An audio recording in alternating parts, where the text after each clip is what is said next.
கோவை சிறுமி கொலை வழக்கில் கைது செய்யப்பட்ட கார்த்திக்கு ஜூன் 5ஆம் தேதி வரை நீதிமன்ற காவல் என்ற அண்மை தகவலை பார்த்திருக்கிறோம். மருத்துவமனையில் அனுமதிக்கப்பட்டுள்ள கார்த்தியிடம் நீதிபதி தற்போது விசாரணையில் ஈடுபட்டிருக்கிறார். நீதிபதி பகவதி அம்மாள் அவரிடம் விசாரணையை மேற்கொண்டு வரும் நிலையில் வரும் ஜூன் 5ஆம் தேதி வரை நீதிமன்ற காவலில் அவர் வைக்கப்படுவார் என்ற தகவல் வெளியாகியிருக்கிறது.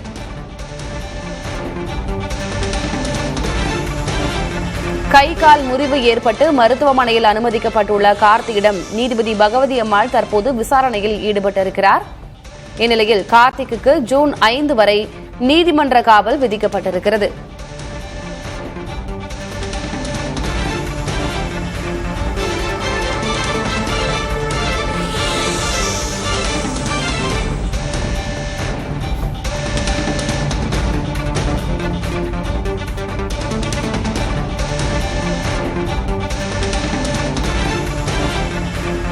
இதேபோல கார்த்திக்கு உடந்தையாக இருந்த மோகன்ராஜ் என்பவரும் 27ஆம் தேதி வரை நீதிமன்ற காவலில் வைக்கப்படுகிறார்.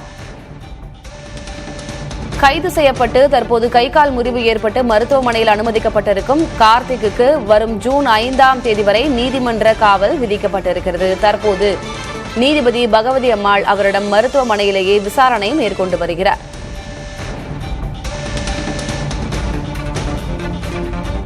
கூடுதல் விவரங்களை வழங்குவதற்காக செய்தியாளர் பிரவீன் இணைந்திருக்கிறார். பிரவீன், என்ன விவரம்?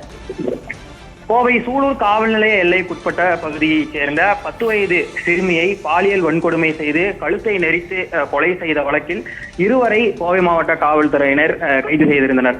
A1 குற்றம் சாட்டப்பட்ட கார்த்திக் மற்றும் A2 மோகன்ராஜ் ஆகிய இருவரை கைது செய்திருந்தனர். இதில் கார்த்திக் என்பவரை காவல்துறையினர் பிடிக்க சென்ற போது அவர்களிடமிருந்து தப்ப முயன்ற போது மாடியிலிருந்து குதித்த போது வலது கை மற்றும் வலது காலில் முறிவு ஏற்பட்டிருந்தது. இதனால் அவர் கோவை அரசு மருத்துவக் கல்லூரி மருத்துவமனையில் அனுமதிக்கப்பட்டிருந்தார். A2 நேரடியாக சூலூர் நீதிமன்றத்தில் நீதிபதி அருண்குமார் முன்னிலையில் ஆஜர்படுத்தப்பட்டிருந்த நிலையில் அவருக்கு 27ஆம் தேதி வரை நீதிமன்ற காவலானது விதிக்கப்பட்டிருந்தது. இந்த நிலையில் கோவை அரசு மருத்துவக் கல்லூரி மருத்துவமனையில் அனுமதிக்கப்பட்டிருந்த கார்த்திக்கிடம் நீதிபதி அருண் மற்றும் பகவதி அம்மாள் விசாரணை மேற்கொள்வார்கள் என தெரிவிக்கப்பட்டிருந்தது. ஆனால் போக்சோ நீதிபதி பகவதி அம்மாள் நேரடியாக தற்போது விசாரணையை மேற்கொண்டிருந்தார். இந்த வழக்கில் அவர்கள் குழந்தை பாலியல் வன்கொடுமை செய்யப்பட்டது மேற்கு மண்டல ஐஜி உறுதிப்படுத்தியிருந்த நிலையில் நேரடியாக போக்சோ நீதிபதி கார்த்தியிடம் விசாரணையை மேற்கொண்டிருந்தனர்.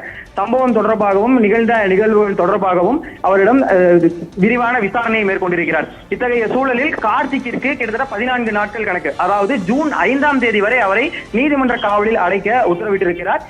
இந்த நிலையில் அடுத்த கட்டமாக காவல்துறையினர் விசாரணை என்பது நீதிமன்ற காவலில் இருக்கும் போது அவரை கஸ்டடியில் எடுப்பதற்கான நடவடிக்கைகள் அடுத்த கட்டமாக மேற்கொள்ளப்படும். மோகன்ராஜையும் கஸ்டடியில் எடுக்கக்கூடிய நடைமுறையானது பின்பற்றப்படும். இந்த வழக்கில் அடுத்த கட்ட விசாரணைகள் என்பது காவல்துறையினர் பெட்டிஷன் என்பதை மனு அளித்து நீதிமன்றத்தில் மனு அளித்து இவர்களை கஸ்டடியில் எடுத்து அடுத்த கட்ட விசாரணைகளை மேற்கொள்வார்கள். திலகவதி, விவரங்களை வழங்கியதற்கு நன்றி பிரவீன்.